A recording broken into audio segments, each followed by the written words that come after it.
Hi friends, இன்றைக்கி வந்து Sunday சமையலில் நாகாலாந்துலேருந்து நான் பேசுகிறேன். சண்டே சமையலில் என்னோடய மனைவியினுடைய வேண்டுகோளுக்கு இணங்க இன்றைக்கி ஒரு ஸ்பெஷல் கிரேவி செய்ய போகிறோம். மட்டன் கிரேவி அண்டு பிரியாணியும் செய்ய போகிறோம். செகண்ட் வீடியோவில், ஃபஸ்ட்டு வீடியோவில் இன்றைக்கி செட்டிநாடு ஸ்டைல் மட்டன் கிரேவி செய்ய போகிறோம். அதற்கு தேவையான பொருள் என்னென்னு நம்ம பார்த்துடலாம். 300 கிராம் வெங்காயம் எடுத்திருக்கேன். பெரிய வெங்காயம் நம்ம நல்லா சாப் பண்ணி வச்சுருக்கோம். 300 கிராம் தக்காளி சாப் பண்ணி வச்சுருக்கோம். அப்புறம் வந்து ஒரு 30 கிராம் பூண்டு, இஞ்சி சாப் பண்ணி வச்சுருக்கோம். அதுக்கப்புறம் வந்து பார்த்திங்கன்னா முக்கியமாக தேவையான மசாலா பொருட்கள் வந்து பார்த்திங்கன்னா, ஃபஸ்ட்டு பட்டை இருக்குது. பட்டை வந்து ஒரு 5 கிராம் போட்டுக்கலாம். அதுக்கப்புறம் வந்து ஏலக்காய் ஒரு 5லேருந்து 6 நம்பரு. அதுக்கப்புறம் வந்து அன்னாசி மொக்கு ஒரு 3 நம்பரு. அதுக்கப்புறம் வந்து பார்த்திங்கன்னா லவங்கம், கிராம்பு இது வந்து ஒரு 8 நம்பரு.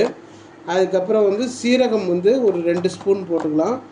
போட்டு எல்லாத்தையும் ஃபஸ்ட்டு வந்து நம்ம மசாலா மாதிரி அரைச்சிட்டு அதுக்கப்புறம் தான் நம்ம என்ன பண்ண போகிறோம் அப்படின்னு கேட்டோம்னா மட்டன் கிரேவி வந்து செய்ய போகிறோம்.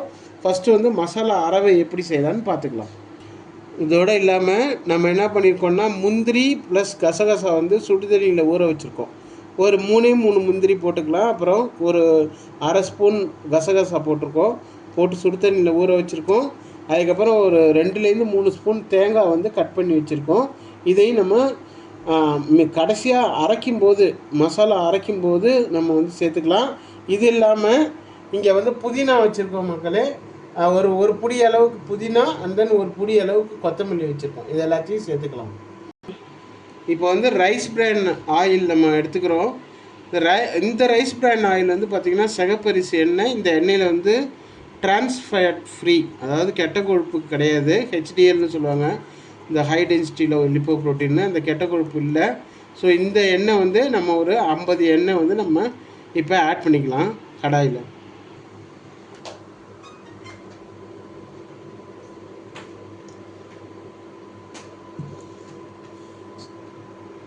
இப்போ வந்து பட்டை போட்டுக்கலாம். அதுக்கப்புறம் வந்து ஒரு 5 ஏலக்காய் போட்டுக்கலாம். அதுக்கப்புறம் வந்து லவங்கம் வந்து ஒரு 8 லவங்கம் போட்டுக்கலாம்.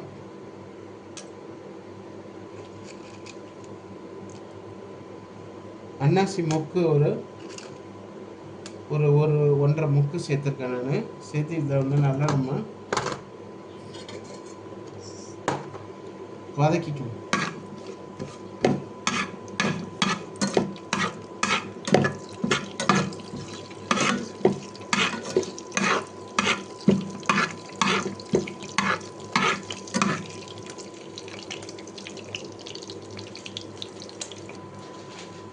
ஒரு ஜீரகம் ஒரு 5 கிராம் போட்டுக்கலாம். போட்டதுக்கப்புறம்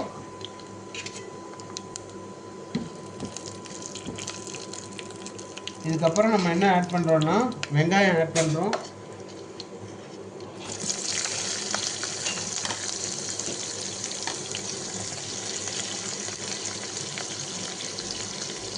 ஃபஸ்ட்டு பூண்டு ஆட் பண்ணிக்கலாம். பூண்டு மறந்துட்டேன், பூண்டு ஆட் பண்ணிக்கலாம். இஞ்சி பூண்டு,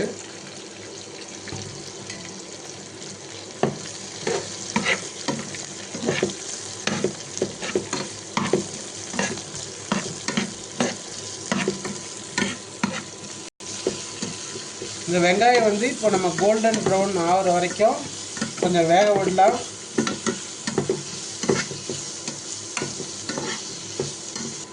இப்போ சோம்பு வந்து நம்ம ஒரு 5 கிராம் ஆட் பண்ணிக்கலாம். ஆட் பண்ணி நல்லா அது கொஞ்சம் வறுபடட்டும். இது சோம்பு வறுபட்டதுக்கப்புறம் நம்ம தக்காளி ஆட் பண்ணலாம். இப்போ வந்து ஒரு பிடி கொத்தமல்லி, ஒரு பிடி வந்து புதினா ஆட் பண்ணுறோம்.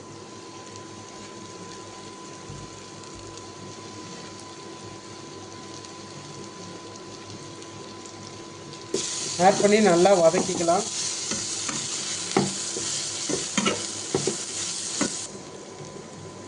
இப்போது ஒரு ஸ்பூன் வந்து நம்ம மஞ்சள் தூள் ஆட் பண்ணிக்கிறோம். அதுக்கப்புறம் வந்து பார்த்திங்கன்னா இந்த இப்போ வந்து இந்த முந்திரியும் கசகசாவையும் இதிலே ஆட் பண்ணிக்கலாம் ஃப்ரெண்ட்ஸ்.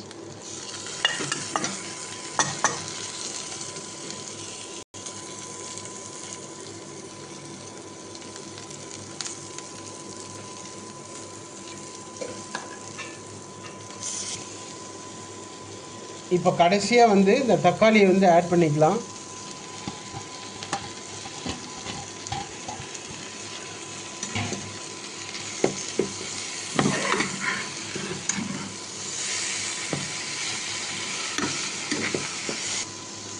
இப்போ வந்து இந்த தக்காளி வேகிறதுக்காக நம்ம கொஞ்சம் உப்பு ஆட் பண்ணிக்கலாம். 1 ஸ்பூன் உப்பு ஆட் பண்ணுறேன். ஃப்ரெண்ட்ஸ் இப்போ பாருங்கள் நல்லா வெந்துருச்சு. இப்போது வெந்த இந்த கலவையை வந்து இந்த மசாலா ஃபுல்லாத்தையும் நம்ம வந்து அரைச்சி எடுத்துக்கிறோம். ஆற வச்சு அரைச்சி எடுத்துக்கலாம். செட்டிநாடு மட்டன் மசாலாவில் நம்ம வந்து இப்போ மசாலா அரைச்சி வச்சிட்டோம். இந்த ஸ்டேஜில் வந்து நம்ம வந்து மட்டன் ஆட் பண்ண போகிறோம். மட்டன் ஆட் பண்ணுறதுக்கு முன்னாடி நம்ம ஒரு 50 ml கடல் எண்ணெய் ஆட் பண்ணிக்கலாம். இல்லை, இந்த எண்ணெயில் வந்து இப்போ கருவேப்பிலை ஆட் பண்ணிட்டோம். கருவேப்பிலை ஆட் பண்ணதுக்கப்புறம் இப்போ வேக வச்சு வச்சுருக்க மட்டனை ஆட் பண்ணுறோம். இப்போ இதில் வந்து இந்த மட்டன் வந்து வேக வச்சு வச்சுருக்க மட்டன் ஆட் பண்ணியிருக்கோம் இல்லையா, இந்த மட்டனில் வந்து நம்ம என்னென்ன ஆட் பண்ணி வேக வச்சுருக்கோன்னா, கொஞ்சம் இஞ்சி பூண்டு ஒரு 1/2 ஸ்பூனு, மஞ்சள் தூள் ஒரு 1/4 ஸ்பூனு, அப்புறம் வந்து பார்த்திங்கன்னா தக்காளி வந்து ஒரு தக்காளி, அதுக்கப்புறம் வந்து நல்லா வெங்காயம் வந்து ஒரு 1/2 வெங்காயம் போட்டு நல்லா வதக்கி விட்டு தண்ணி ஊற்றி இப்போது கறியை வேக வச்சு வச்சுருக்கோம். மசாலா இப்போ இந்த ஸ்டேஜில் வந்து நம்ம மட்டன் மசாலா வந்து ஒரு 2 ஸ்பூன் போட்டுக்கிறோம். இப்போ மல்லித்தூள் வந்து 1 ஸ்பூன் போட்டுக்கிறோம். 2 ஸ்பூன் போட்டுக்கிறோம். நல்லா கலந்து விட்டுக்கலாம்.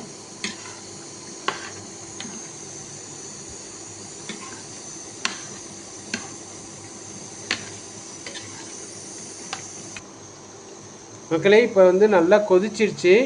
இப்போ கொதிச்சிருக்க இந்த இதில் வந்து நம்ம அரைச்சி வச்சுருக்கக்கூடிய மசாலா, செட்டிநாடு மசாலாவை இப்போ ஆட் பண்ணுறேன். ஸோ முன்னாடி நான் வந்து மசாலா தூள்னு சொன்னேன், மட்டன் மசாலான்னு சொன்னேன்.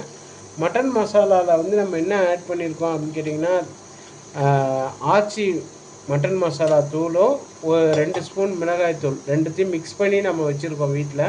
ஸோ இப்போ அதுதான் நம்ம ஆட் பண்ணியிருக்கோம். ஆட் பண்ணி நல்லா அந்த மிளகாய்த்தூள் வாசனை போனதுக்கப்புறம் நம்ம என்ன பண்ணுறோம் அப்படின்னு கேட்டோம்னா, இந்த மசாலா செட்டிநாடு மசாலா அரவையை வந்து நம்ம கொட்டிட்டு நம்ம நல்லா கலந்து விட்டுக்கலாம்.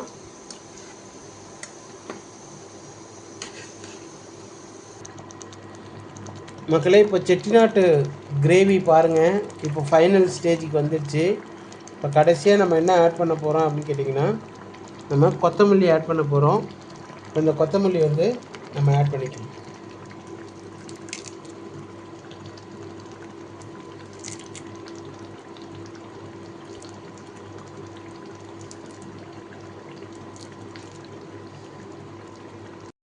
இப்போ செட்டிநாடு கிரேவி வந்து ரெடி ஆகிடுச்சு மக்களே. ரொம்ப சுவையாக இருக்குது, சுவைச்சு பார்த்துட்டேன்.